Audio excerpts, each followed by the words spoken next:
Hi everyone, it's Alex here at Sestry Capital Research. Welcome to our Inner Circle webinar. It's currently Monday the 26th of August at 4:15 Eastern for the benefit of the tape. Okay, today I want to run through really two categories of things. First of all, the equity indices as usual. So the Dow just made a new high today.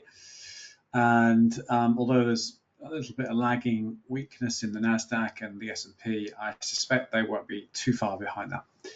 So let's look at how they're doing in the longer and the shorter term, as always. And then it's been a while since we've looked at sector ETF charts. So I'd like to take a run through those. We'll cover the major sectors, so energy, finance, energy twice according to this slide, tech, healthcare, semiconductor, consumer discretionary, comm services, and consumer staples. And let's see what we can learn from those. Live Q&A as always. So if you're new here, and many are, welcome.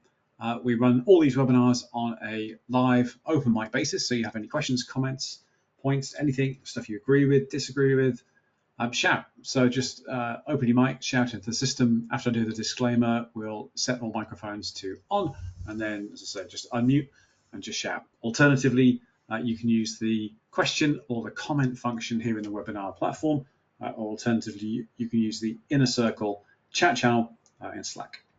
As always, and again, if you're new here, questions, points, comments, all very much welcomed. All the best webinars we do feature, great discussions and debates. And just because you're hearing it on a webinar from an investment research business does not mean that it's the way, the truth, and the light. And everything, in my experience in investing and trading, benefits from discussion. Okay, so let's move on. So disclaimer on your screen right now. So disclaimer, this webinar is intended for US recipients only, and in particular is not directed at nor intended to be relied upon by any UK recipients. Any information or analysis in the webinar is not an offer to sell or the solicitation of an offer to buy any securities. Nothing in the webinar is intended to be investment advice, and nor should it be relied upon to make investment decisions. Sestry Capital Research, its employees, agents, or affiliates, including the presenter of this webinar or related persons, may have a position in any stock, securities, or financial instruments referenced in the webinar. Any opinions, analyses, or probabilities expressed in the webinar are those of the presenter as of the webinar's date of transmission and are subject to change without notice. Companies referenced in the webinar or their employees or affiliates may be customers of Sestry Capital Research. Sestry Capital Research values both its independence and transparency and does not believe this presents material potential conflict of interest or impacts the content of its research or publications. Okay, so let's go back to our contents and let's get mics switched on. Okay, so mics are on. I think some people are having some problem with audio. Some seem to be okay. If you have any difficulties, can you log out of the webinar and log back in? Audio seems to be fine for some people. Okay, folks. So let's look at the equity indices to begin with. Start with the chart. We've looked at it a lot. Doesn't mean we should look at it some more. So this here is the longer term view of the S&P, and we use the SPY ETF to do that. Now, this has now become a very simple chart. We've done away with various different scenarios, start points, all of that, and we have a simple start point at the COVID crisis lows, a wave one up that peaks at the end of 2021, early 22 at $482 a share, a 50% retrace, perfect 50% retrace down into October 22, and then at the moment a powerful wave three up. Now, just purely on pattern recognition, the first place you'd expect this wave three to terminate and end is around 648, 650, something like that. That's the 100% extension of this wave one placed at the wave two low. Wave threes can often surprise you to the upside, and so if the stars align and things are good in the real economy, things are good in Fed land, and things are good in fiscal policy, then there's no reason why this can't run higher. I would not expect it to run much past, let's say, 830, 35 before rolling over. So in the most bullish case I can possibly think of right now, I would say ceiling on SPY is probably 835. Where I would start to get concerned is in the 600s, and at 648, 650, I would be getting ready in case the S&P is going to roll over and put in a wave 4 down, a large degree wave 4 down, which will be a painful one. But I don't think we're there yet. Seasonality calls for a weaker September than August, probably. So I think we have to be mindful of that. There's a really good note out by Scott Rubner at Goldman Sachs today, some of which will surface into the public domain. And basically, he makes the point that the second 2 weeks of September typically the weakest of the year. And so, again, we talked about it a lot, but I would not be surprised to see some weakness in September at all. But right now, in the larger degree, S&P looking good. Let's look at the NASDAQ and then the Dow and then the Russell, and then we'll zoom in on each index. Okay, so here's the NASDAQ. Let's go on to the weekly. This is the QQQ ETF. Now again, this chart starts at the COVID low. Nice simple chart now. Wave one up from 168. Gosh, was it really that low? In March 2020, up to 405 at the end of the 2021 bull market. A perfect 61.8 retrace, tested multiple times in October through to January, October 22 through to January 23. And then again, a powerful wave 3 up. Now, using the same extensions, the first place I would expect the NASDAQ to hit potential resistance is around 520. That's the 100% extension of this wave 1, placed at the wave 2 low. I think we just lose this now. And then the most bullish case I can possibly think of right now would see the QQQ run to 685 or thereabouts, which would be the 1.618 extension of this wave 1, placed at the wave 2 low. Now, those sort of price targets look silly at this point. But the fact is that wave 3s always look silly before they've happened. And so, obviously, I'm not saying that QQQ is going to hit 685, but I'm saying that technically, on a pattern recognition basis, it might do. And in bull markets, things tend to surprise to the upside. So personally, my concern, again, is any sort of Q3 weakness, just on seasonality there. But aside from that, it looks to me like the stars are beginning to align somewhat for another push higher. So the Fed has clearly conveyed its intent to cut. That was well received by the market Friday. And although the market was down today, the fact that the Dow was up and various sectors were up, I think does not mean that the market sort of gotten over its raid of the drinks cabinet on Friday, got a hangover and decided that rate cuts are bearish. I think this is still being taken well by the market. And so the NASDAQ looks like the S&P, although it's lagging the Dow right now. I think has plenty of upside. Let's look at the Dow. So again, closed at an all-time high, just about. So as I keep saying, I think the Dow can run on the DIA, which is this ETF here. Again, the first place I would expect it to run into any trouble is 474, currently 412, so plenty of upside from here. And then the Dow tends to put in less ambitious extensions. So if DIA was hitting 518, I'd start to be concerned. 590, I would think it's due for a rollover. Russell, same old story. It's about this defeating the 200 price. Well, it looks to have done that. So it looks to have broken out here, peaked in late July, troughed on the 5th of August sell-off, and be on the way back up again now. So if we do see weakness in September, and if it does hold over 200 or thereabouts, then I would think that perhaps this 2+ year range had been defeated, and perhaps the Russell can finally break out, convincingly so. Okay, let's do some short-term stuff, and then we'll stop for some questions. So let's dive in and look at the first of all, the S&P. So see what's a useful chart for us here. Yeah, let's look at the ES futures here. Now, the relevant move, I think, at the moment is the move up off of the August the 5th overnight low. So as you know, a big panic with Bank of Japan interest rates, reaction of the yen versus the dollar, the reaction of the notion of borrowing yen for not very much, using it to buy dollars, and then buying US stocks. Gets a big shock overnight on the 5th and the 6th. Puts in a meaningful low. And from there, the S&P, this is ES futures, but you could use the index, you could use SPY, I'll tell you the same story.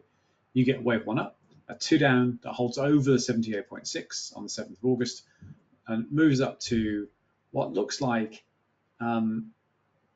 still really a wave 3 high at 56.65 or thereabouts.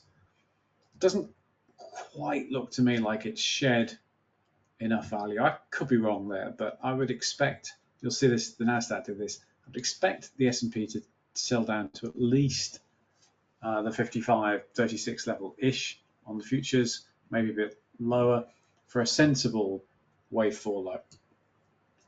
Why? Well, again, just pattern recognition. This wave 3 here, 200% extension, that's a big one.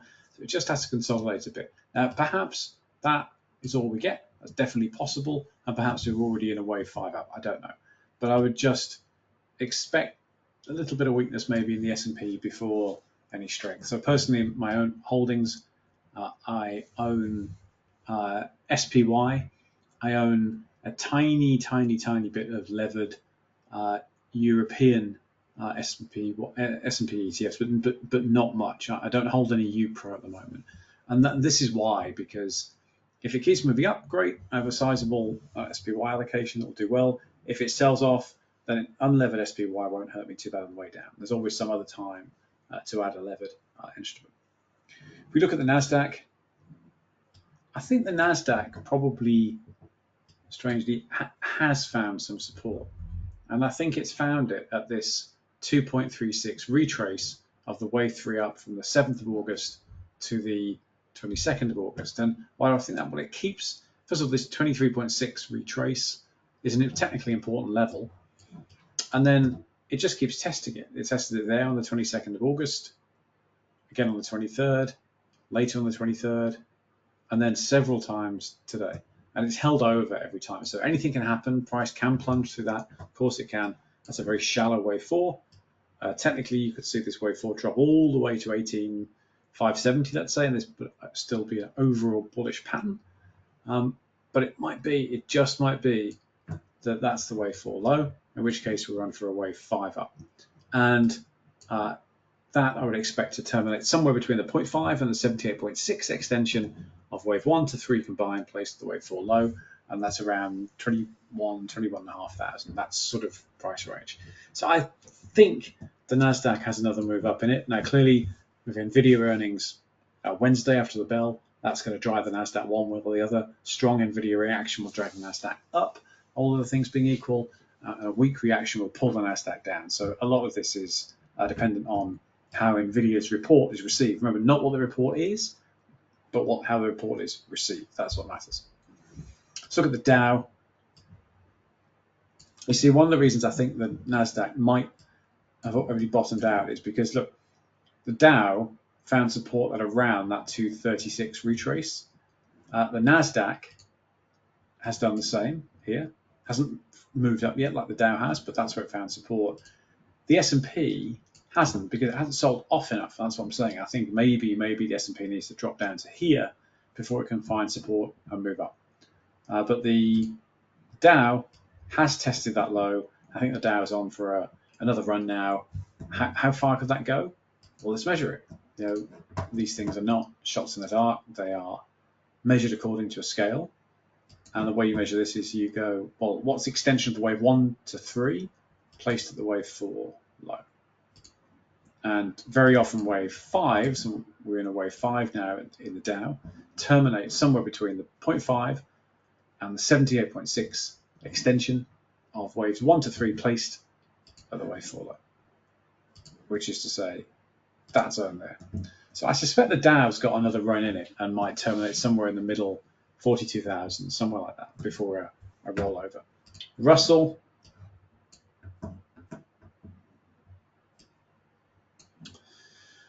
Now, the Russell again, I wonder whether it's got a bit more weakness in it yet, because look, this is the peak here. Forget this ABC alternative for now. Just look at this. So this wave 3 high here hasn't quite hit the 200% extension there. Let's look at, let's say it goes on to do that, 2263. Let's look at where the wave 4 might go.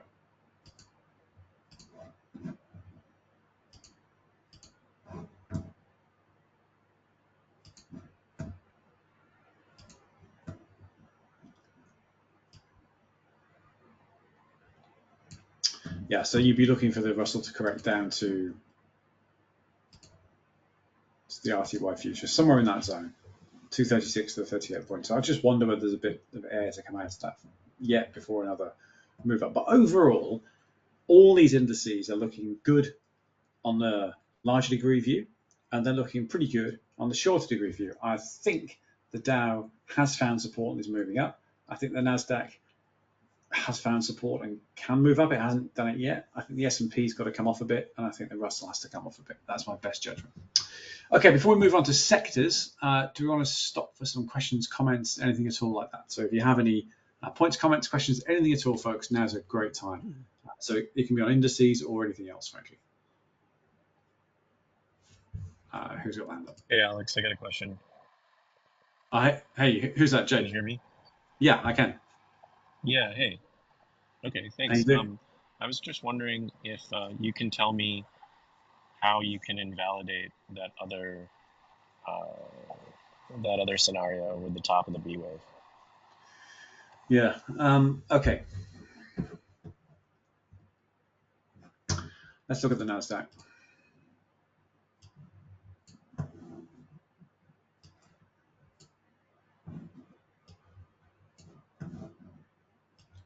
Okay. The answer is, I don't think what we're seeing now is mutually exclusive to the notion that we are in a larger correction that will do something like this. So this is the July all-time high for the Nasdaq, 11th of July high.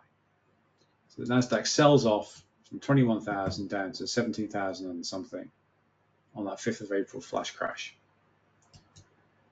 So there's your potential A wave. A B wave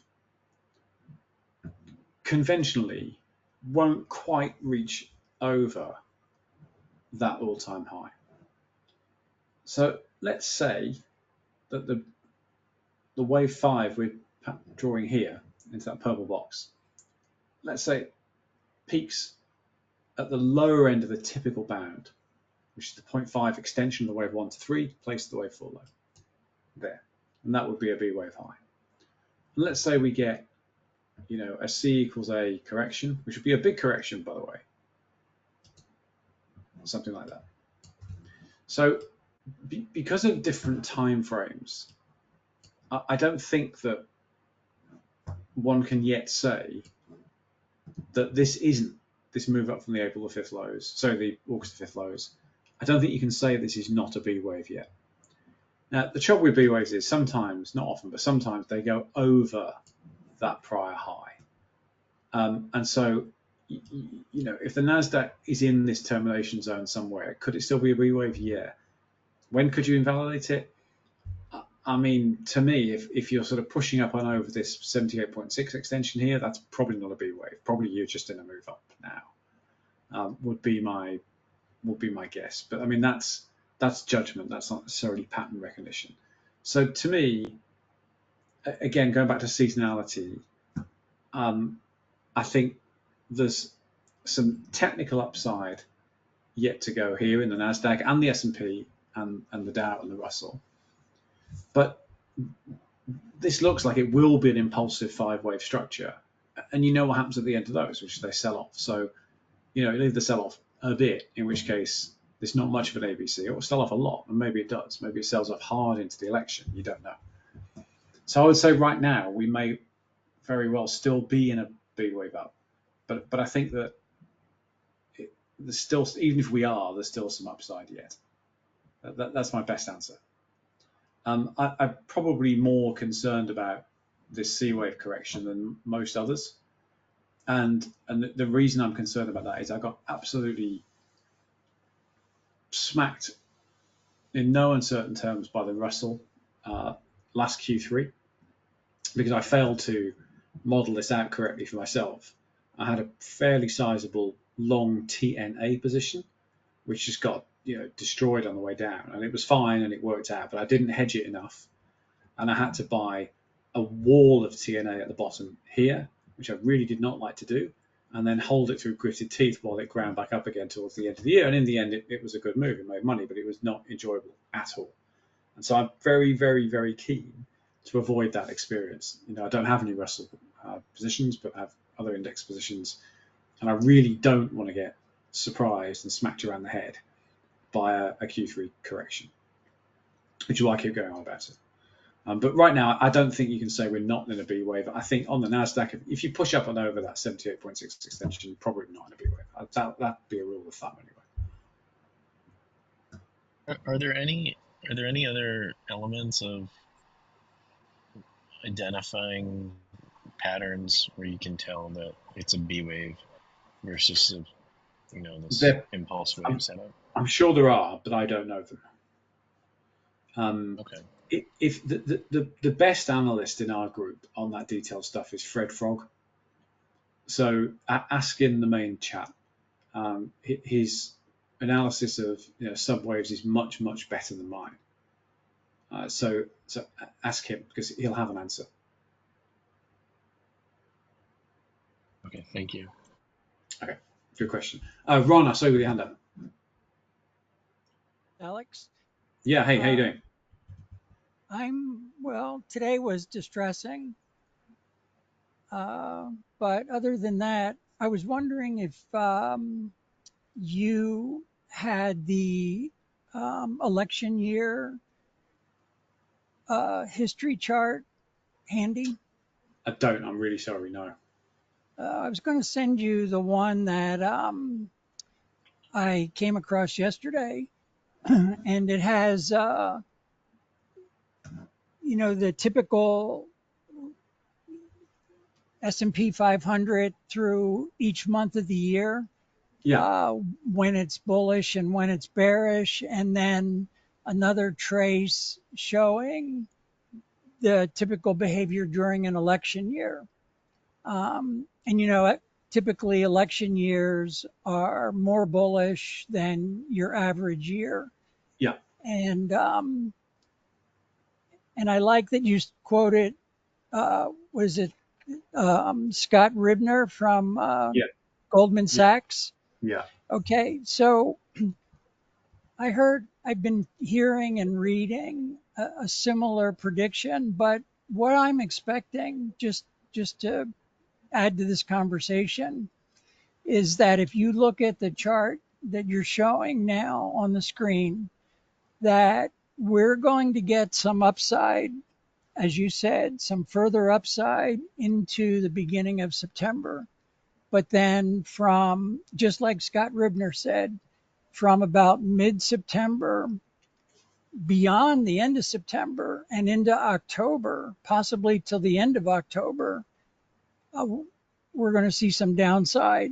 And that is the historical trend for an election year, that we're going to see a nosedive from mid-September till the end of October. And that's not me talking.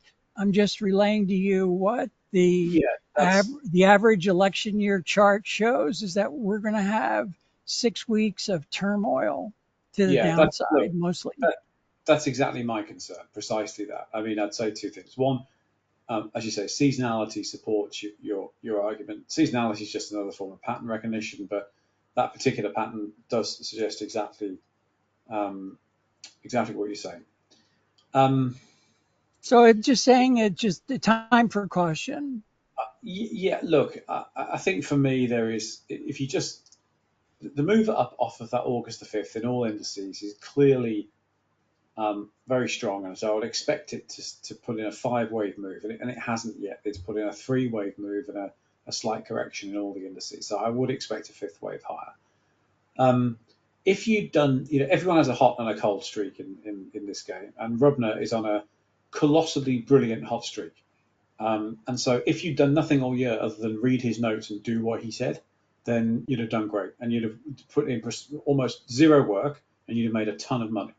Now, of course, he does have an advantageous position, sat deep in the heart of the machine. But even then, not everyone's right all the time, and he'll have a bad streak at some point. But this year, he's been absolutely on the money. So, I mean, he basically said the market will sell off on July the 17th. And so I personally, you saw the disclosure alerts. I mean, I just sold at ton of stuff in the second half of July, but in anticipation of that, and then it dumped on, I think, the 11th for the Right. Nasdaq. And there's the 17th, and then it properly dumped after that. And so I just thought, well, thank you, Mr. Rubner. That's just made me a ton of money. He pretty much called the low, not quite, after the August thing. He sort of said, there's a bit more selling to happen, and there wasn't. But he didn't say, hold on, it's going to dump. He said there might be a bit more selling, and it happened to go up. But if no one's perfect, and so if you taken again, he'll probably have a terrible 25. We all have good and bad spells, but this year, he's nailed it. And so right now, when someone who's on a hot streak says something, I listen. If they're on a terrible run, which we all have, I don't take much notice, right? Because if you've been wrong for the last 3 months, probably not going to be wrong. Probably not going to be right next week. But if you've been on the money, then you're probably going to continue your streak for a while. So the two things giving me caution, three things actually. One, seasonality. Two, the technical pattern in front of you, where the corrections happen usually in ABCs, and there's absolutely nothing in the chart in front of me that says an ABC is not possible. And three, you've got an analyst on a hot streak sat deep in the heart of big money who's telling you that there's going to be a weak second half of September. Now, the thing that I think that needs caution to my mind is not really so much, be careful up here is blindingly obvious if you ask me. Now, of course, the market can explode upwards from here. Anything can happen. But, just being sensible, just good sense says a retest of these all-time highs in the NASDAQ after, not a normal sell-off, but a run for the hills, risk-averse, margin call-driven dump. When it gets back up here, that says any sensible person would be careful here. But even if it starts to sell off into this C wave, I suspect, and I could be wrong, but I suspect that we won't get back down to those 5th of August, 19th of April lows. I could be wrong, but for me, even if it's selling off down here, I'm going to be thinking about, adding sort of down here somewhere, and probably not waiting to see if we retest those lows. And that might prove a bit early, I don't know. But I think you've got a lot of powerful factors driving a bull market. You've got a committed set of rate cuts. Corporate earnings are pretty good. You have a ton of cash that's been on the sidelines for 2 years that's going to come back into the market. And as I've said many times, I think it's going to come back into, the main protagonists, your Apples and Microsofts and whatnot. That's going to lift the indices. And, again, you've got an election, which whoever wins, generally you get a bump after the election because the uncertainty's gone away. So I think for me, and everyone has to do their own thing, of course, I'd be a bit careful up here. If we get a sell down and I've lightened up and I've got some hedges, good. But I would be hesitant in getting too greedy on the way down. That's my planned approach anyway. Yeah, thank you. I only mention it because there are some people that are drunk on this idea that we're in a bull market. And, today I saw charts showing Europe and Germany and the market in India. And, everything's looking up. But, we're in a risky period. And so I just wanted to mention that note of caution. Yeah, That's all. no, it's a very good point. I think we are in a bull market, and one thing I would say about international markets are there isn't any market in the world like the US. There isn't any economy in the world like the US. It's head and shoulders, above every other economy. If you look at how the US economy and the stock market has outpaced any other comparator, take the sum total of all EU stock markets and economies. It's not even close. And so, generally speaking, you seem to get this weird phenomenon. I don't really know why this is, but somebody else will know. But international markets led the way out of the bear market. So the DAX in Germany, the Hang Seng in Hong Kong, and many others all turned up in 22 before the US indices. And it was a really good little time machine to go, well, if the DAX is up, if the Hang Seng is up, if the CAC 40 is up in France, if the FTSE is up in the UK, it's a good chance the US is going to follow. Right now, definitely a good chance. So I suspect that what will happen is, I think international markets will probably roll over before the US market. Now, why the US lags and doesn't lead, I'm not quite sure, but I think that is a fairly consistent phenomenon. So if we see the DAX and the Nifty 50 and the CAC 40 and the FTSE 100 and all of that start to roll over, and not just a sell-off, but a move into a bear market, then I think it's time to think, okay, well, this bull market in the US, its days are numbered. But until that happens, I think we're still in a bull market. There's a couple of things that nag at me. So there's a bunch of idiots on Twitter, obviously, that will tell you that the world's going to end tomorrow. They're not worth listening to. One guy I look at, and I sort of scratch my head a bit, is Henrik Zeberg. So I've posted his stuff in chat before, and I don't know who he is really, but I did see him posting basically the same Elliott wave analysis that we were doing in 22, and he was saying this market's going to rip up, and the bear market's done, and it's going to rocket up, and no one's going to believe it, but it is going to happen. And he was on the money. And independently, our analysis said the same thing, but that's because it's the same method. Now, he at the moment is basically going, there's going to be a blow off top, and then it's all going to go to hell.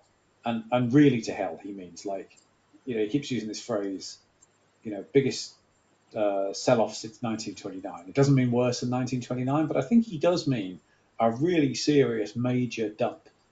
And he is talking about basically a global credit event and all that. And I sort of, he's the only sort of doomsayer that I pay any notice to. And the reason I pay any notice to it is because he called the bull market perfectly. In the middle of doom in 22, he went, this thing's going to explode, which it did to the upside. So most, doomers are always doomers, and they're either because they're manically depressed or because they're on somebody else's payroll, or both. And they're trying to convince you that we're all doomed. But here you've got a guy who called the bull perfectly, who says, yeah, there's more upside ahead, but then we're really in trouble. And so that's the only really negative voice I listen to, and I'm intrigued as to how it plays out. Now, I don't think one has to, act on that sort of sentiment. You just wait, because the Dow made a new high today. So in answer to someone's question in Slack, yeah, I think the Dow is leading. The Dow came out of the bear market in 22 first. It shot up out the bear market in September 22, and the S&P was October, and the Nasdaq really was January 23 before it got going. So I think there's plenty of bull left in the bull market, but I am intrigued as to, as I say, just one of the doomer voices, just one, and so we'll see where it plays out. But I think any of that applies yet. I think they're still up for now. Would you repeat his name again? Yeah, I'll post a link. I'll post it in chat later on. It's Zeberg, Zeberg. He's on Twitter. I mean, he runs a pay service. I'm not a member of the pay service, but yeah, I just look at his free tweets. And again, there's a million, doomsayers on Twitter. I ignore all of them. The only reason I watch this guy is he called the bull, and so it's not normal to go to. There aren't many people who go now bullish, now bearish, now bullish, now bearish, and get it right. There's a few of those, and so I just listening to him and see, looking for cracks if they appear. Hey, Alex. Yeah, hi, is that Peter? Yeah, this is Pete. Yep. Just I posted in Slack, and you probably already answered this, and so just disregard it if it's a repetition of what you already said. But Do you think there's anything different to the question around if QQQ or NASDAQ is entering a C wave based on the 1-day chart? Let's have a look.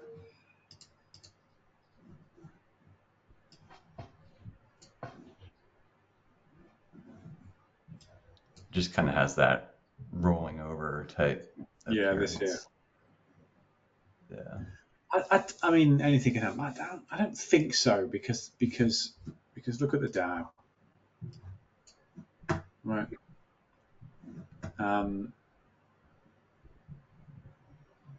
Yeah, I don't really believe in this sort of rotation out of growth into value. You know, why would you do that when rates are coming down?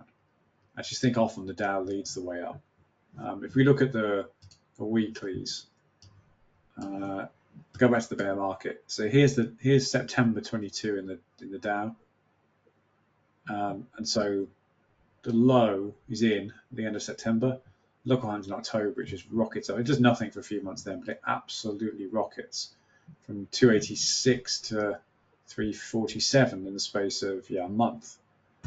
And then the S&P follows in October, not as steep an ascent as you can see. The NASDAQ follows, takes till January really to do it. So strangely, you know, when we all think the NASDAQ is sort of faster twitch than the S&P and the S&P is faster twitch than the Dow, strangely the Dow does often lead the way. So yeah, I mean anything can happen, but I'm not, and I see what you mean. You know, that does have the look of an A, B, and a C down. I'm not sure that's what's going to happen though. Okay. Might be, and then there's time to wind some shorts on double quick, but my best guess is not.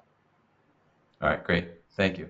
XL, by the way, XLC made a new high today as well, which is comm services. So that's things like Meta platforms, stuff like that. So again, there's sort of bits and pieces of sort of shrapnel evidence around the place that says the Nasdaq's going to go up. But again, we don't know, so you just have to be ready. It's a good spot on the daily chart, though. Yeah, good call. Hey, Alex, quick question. Who was that, or what is the name of that analyst that you were saying? I'll post it in Slack later on. I can't remember the handle, but I'll post it in Slack. And please don't all go and just go, I'm going to do what he says, because that's not what I'm saying. You know, what I'm saying is, you know, the reason he caught my eye in 22 was because any of you who are subscribers to our services then, you'll know that I was saying the same thing, right? And no, there was about 3 people that called it. The lower light be beaming channel in the PAM service, for those of you who are members there, our work, and this guy Zeeberg, and everybody else was depressed. And the reason, it wasn't some divine insight that did it for me. It was, well, that's just what the chart says. That's what the pattern recognition says. It sold off, the market sold off a bit more in 22 than I expected, by about 1 fib level in each index. But once it got to that low in the SPY and the NASDAQ, it seemed like that's going to hold. And it did. And you'll remember in early 23, we were saying this thing's going to rip, and it did. And so there aren't many people that called that. And so those that did, I look at really closely, and I watch their work really closely. And so that's why I watch this guy, not because he's perfect. Nobody is. Everyone makes mistakes. But when someone's on a hot streak, you know, you look at them more closely. My point with Rubner at Goldman Sachs as well, which is, you know, he'll probably have a dreadful year next year, but this year he's on the money, so therefore he's worth watching.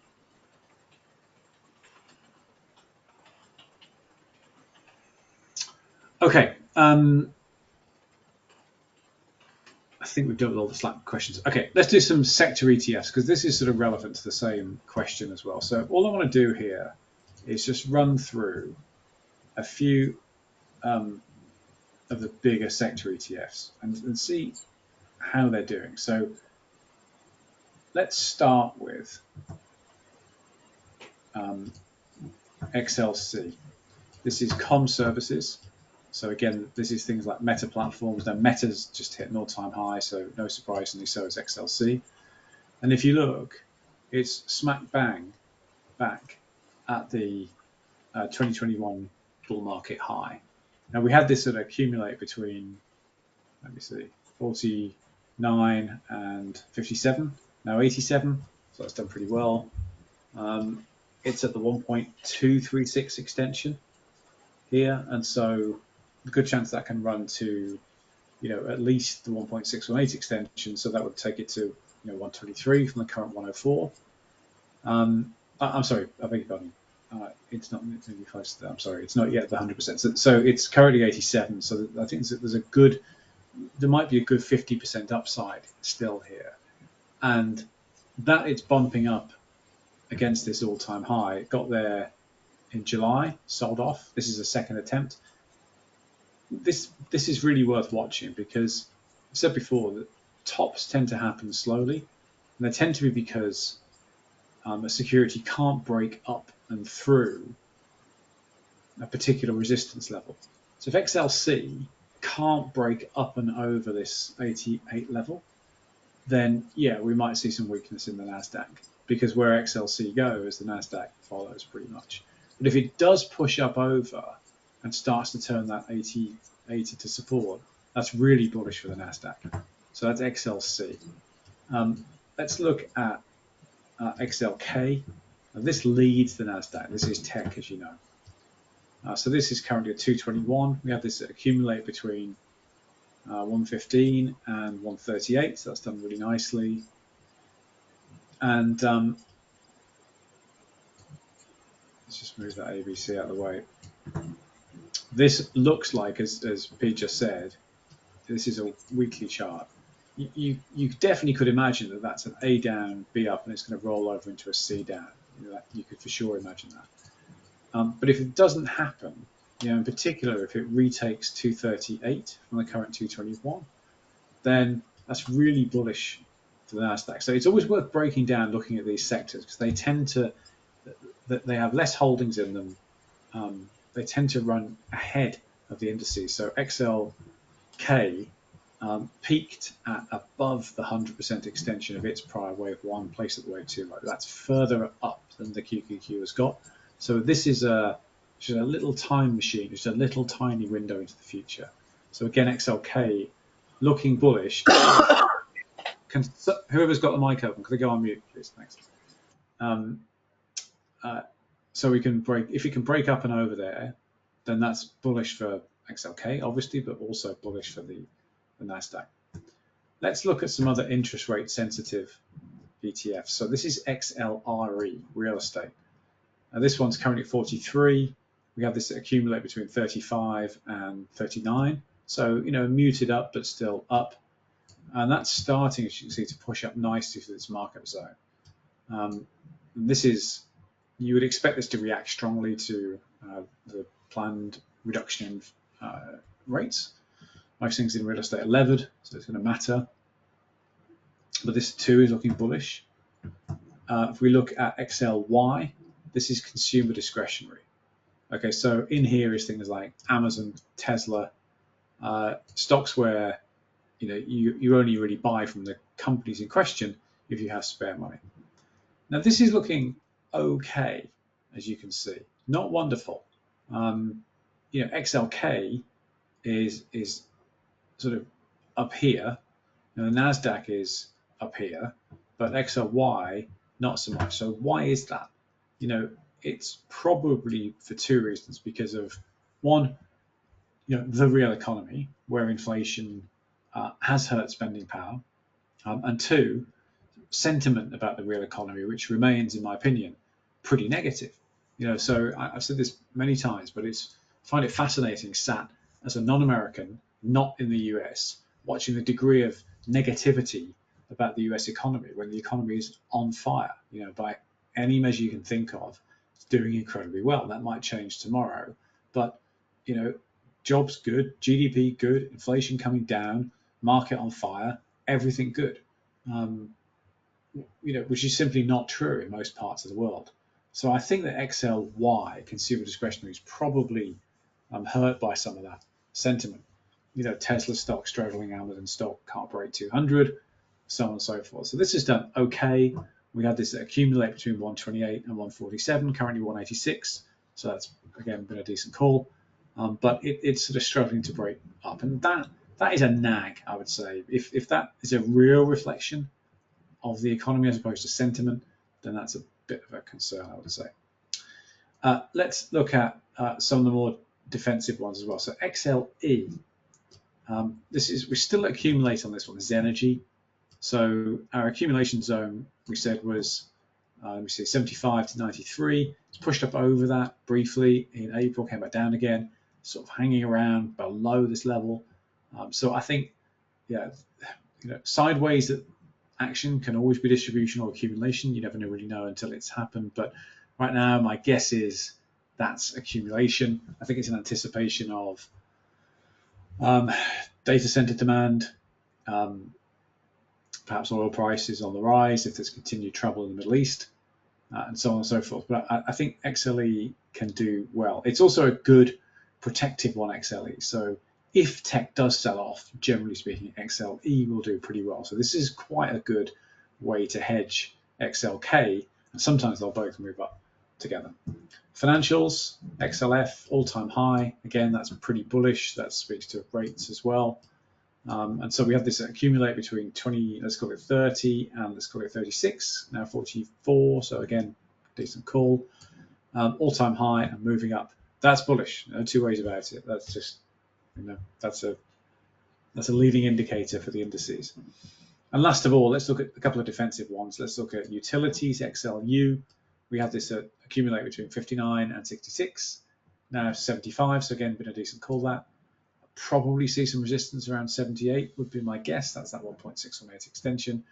But again, she's not quite at an all-time high. This did well, as you would expect from the bear market. So this actually hit an all-time high in September 22, but 78, so not quite there yet. And then finally, let's do healthcare. Actually, I'm sorry, let's do consumer staples, XLP. Okay, so that's pretty interesting. So consumer staples is at an all-time high. Consumer discretionary isn't.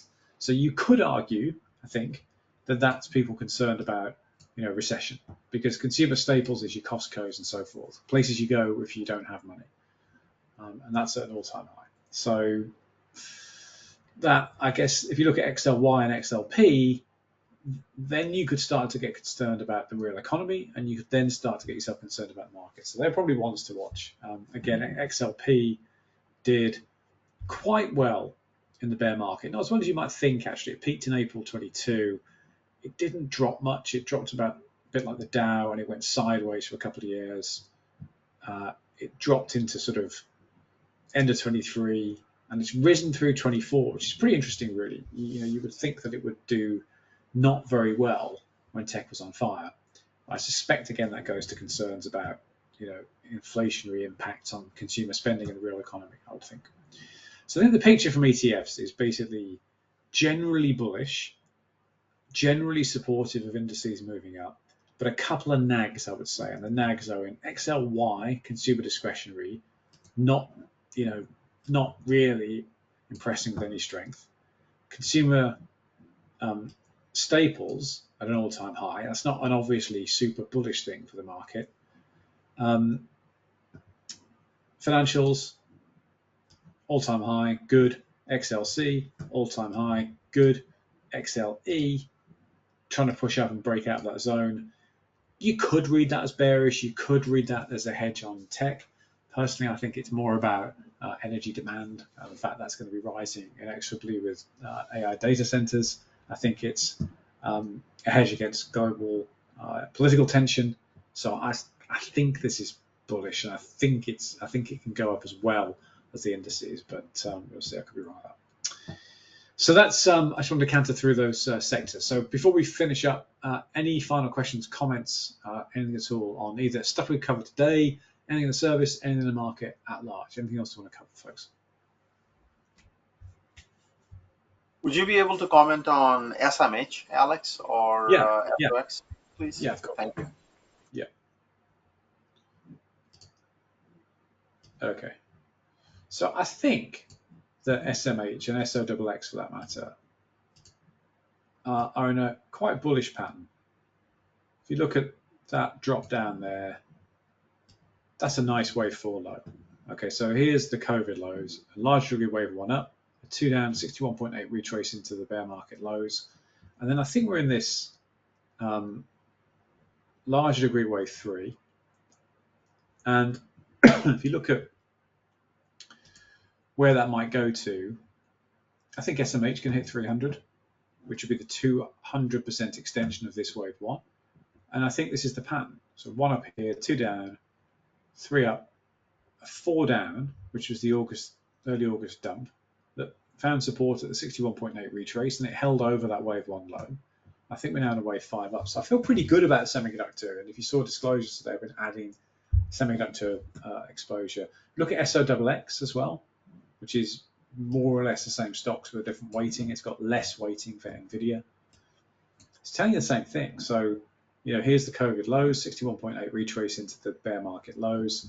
I think SOXX can hit 320 from the current 220. And I think that, again, if you were to, let's just measure that retrace there. How long?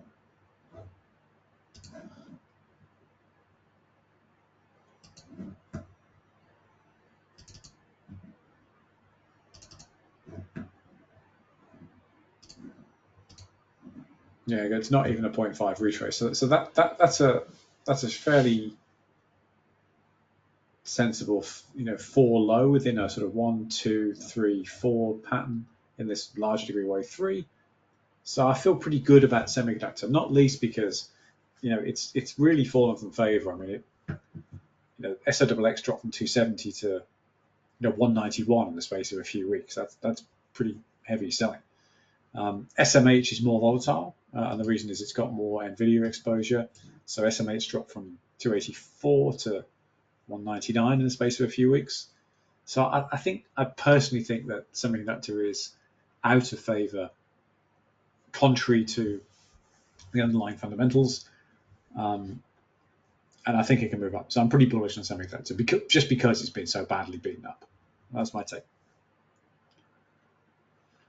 Klaus says, is all this pending NVIDIA earnings? Yeah. Yeah, any take on that? Thanks, Alex. What's your take on NVIDIA? I'm long-term bullish, and I'm not too stressed about earnings, but I'm not trading it for earnings. So I have a relatively few single stock holdings these days, but NVIDIA is the biggest one by far. I think it's got miles it can run. If it sells off in earnings, I don't really care. It's just not like any other business at the moment. Fair enough. Thank you. But that said, I'm not playing for earnings, because earnings, particularly with NVIDIA, is a wild ride. And if they miss or they guide badly or something, then obviously it's going to dump. Personally, if I think about my exposure to NVIDIA specifically, I can't quite remember how many units I've got, but anyway, it's not so many that if it dumps that I'm overexposed. I mean, if it sells off really hard, I'll probably add. It's one of the things I bought on the way up from this August the 5th low. It will hit my SOXX and SOXL exposure, and it will hit my NASDAQ exposure as well. But I have to believe it's got plenty it can run. I mean, the stock's not expensive on fundamentals. As a cash flow multiple, it's not expensive. There isn't anyone who's producing GPUs that are comparable at all. No one has yet come up with viable at scale competitive architecture. They will, that definitely will happen, but it hasn't happened yet. And so I think this has got a ton to run. I think, you're seeing continued hyperscaler capex on AI. The predominant beneficiary of that is NVIDIA. You're now starting to see, then you got this whole doomster, there's no use case for AI, there's no real world benefit. I mean, that's just garbage. And you're now starting to see, as a response to that, I think, all sorts of companies come out and say, we're saving X hours of labor because a computer can now do the work. So, I'm going to get these numbers wrong, but Walmart just came out and said something like, "Oh no, we saved." I'm going to say 8,000 labour hours. Is probably some different number. It's a big number because we've got a computer to clean up the catalogue, not a person. And everywhere you look at the moment, people are going, we just have to employ less people than we used to. And so that money that was going into employee pockets is now going into NVIDIA's pockets, and that's going to continue. So I'm very bullish on the stock, but earnings isn't anything can happen, and I wouldn't remotely try to play it for earnings. We had this accumulate between on the split adjusted basis between $10 and $15, and it's now colossally up. You haven't seen me even think about moving to distribute on it, and nor do I plan to personally. I sort of traded in and out of it myself. I sold it in July, I think, and bought it back lower. But as a thing to just keep owning one way or the other, I think it's got a very bright future. Thanks, Alex. The reason I was asking about NVIDIA because I saw you acquired some today, 5 units you mentioned on the disclosure. NVDL. That's the 2 times. Yeah, I did. Because that's it's not that big of a unit count. If it goes horribly wrong for earnings, that's okay. I can deal with that. But I think rate cuts are going to propel the market up. The Dow all-time high. I think semiconductors are beat up. I've seen a number of, you never quite know how much to believe this stuff, but I've seen a number of comments about tech being now underweight in institutional holdings because everyone fled in August. I know everyone says they bought the dip, but guess what, they didn't.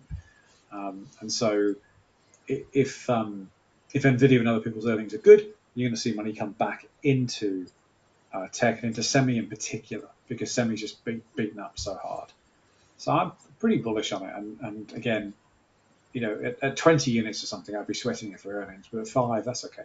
If NVDL halves, it's not the end of the world. I can deal with that, and I'll probably add to it. So I feel pretty good about semiconductor, but I personally do not and would not try to play NVIDIA for earnings, and I don't use options. And so nothing I do is time-based. The x-axis is sort of interesting, but not determinative, because I use common stocks and ETFs. Whereas if I used options, obviously I would care about the x-axis a lot. Thank you, sir. Very, very insightful. I appreciate it. I like your comment regarding the units 200 versus 5 or 20 versus 5. Thank you. Yeah, I mean, that's important for me, which is, so one thing I've been doing lately is opening up larger unlevered index ETF positions, and I plan to just move from levered to unlevered, but using bigger allocations. And the reason to do that is because, and I've said this many times, but I did not like not being able to get a price on TMF and briefly not on TQQQ around that August 5th or 6th time. And I was trying to trade at weird hours of the day and the rest of it. But I don't use myfirstbroker.com. I use Interactive Brokers, and you can always get a price on everything. And I did not like not being able to get a price on those levered ETFs. And so that just says to me, just be a little bit cautious. So I have 20 units of SPY at cost. I have 10 units of QQQ at cost. I'm probably going to add to those. I'm using the levered NASDAQ ones at the moment just because I've got one remaining short NASDAQ position, which is underwater and needs to be basically ground out. So if the NASDAQ sells off, that's okay. I can sell it at a better position. If the NASDAQ's going to moon, then I'm very, very overhedged long, and the overhedge will deal with it. But once the overhedge has dealt with it, I'll probably wind back those levered ETFs and put more capital into the unlevered, which is just a risk management thing for me. Thank you. May I have one last question, Alex? Sure, yeah, go ahead. What's your view on Russell? I know you touched on it earlier, and I was on the same boat with you as you were. I was stuck in Russell for a long time, but I finally got out. Then I entered again. So I really appreciate your take on Russell. I think this. I think if I bothered to go back and look at my trade history in TNA and TZA, I think I'd be really pleased because I think it would look really, really good. But if I think about the stress it caused me, I think I just don't want to do it. It's like having a dysfunctional relationship where you're always hoping that that this person starts to behave like a normal person, but they don't. Right? They just keep doing crazy stuff, and because it always sort of works out in the end, and they didn't crash the car, but in fact they managed to get home on that occasion. You think, okay, well I'll get in the car again, but I think it's like acts of self harm. It does not have any more upside than the other indices. It doesn't chart very well. RTY charts okay. The futures chart okay in the very short term time frame, but IWM doesn't behave. I mean, you see it right every day in the market notes. IWM does not behave like the Dow or the Nasdaq or the S&P.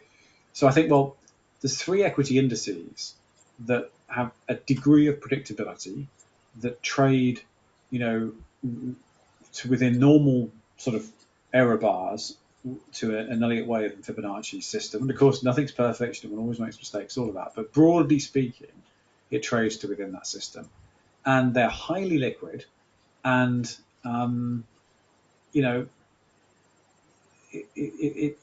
something really bad has to happen for, the 500 companies in the S&P and the 100 companies in the Nasdaq 100 and the 30 in the Dow, for those companies to hit major, major problems. Whereas, the basket of spanners that makes up the Russell 2000, well, they're not for good companies. That's why they're small caps. So I honestly don't see the point, personally.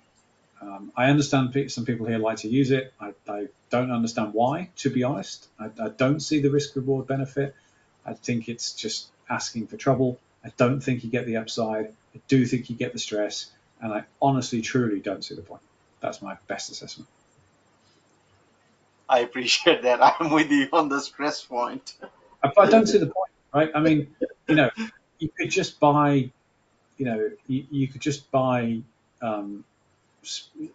either buy and hold SPY or trade in and out of SPY, or learn to use UPRO and SPXU and use security structure to outperform the S&P 500. Why own 2,000 lousy companies? I mean, I don't get it.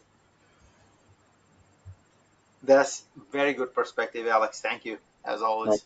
All right, welcome. Any last questions, folks, before we finish? Someone's got the hand up. Hang on. Hi, Alex. This is Abhi. Hey, Abhi, how you doing? I'm good, thank you.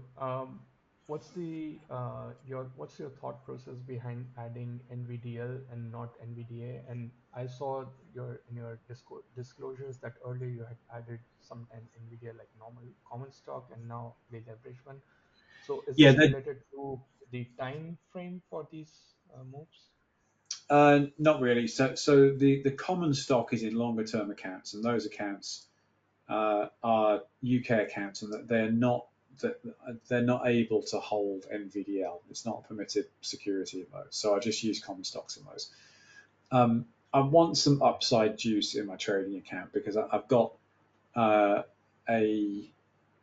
going to say about a 4-unit unrealized loss in SQQQ that needs to get put to bed.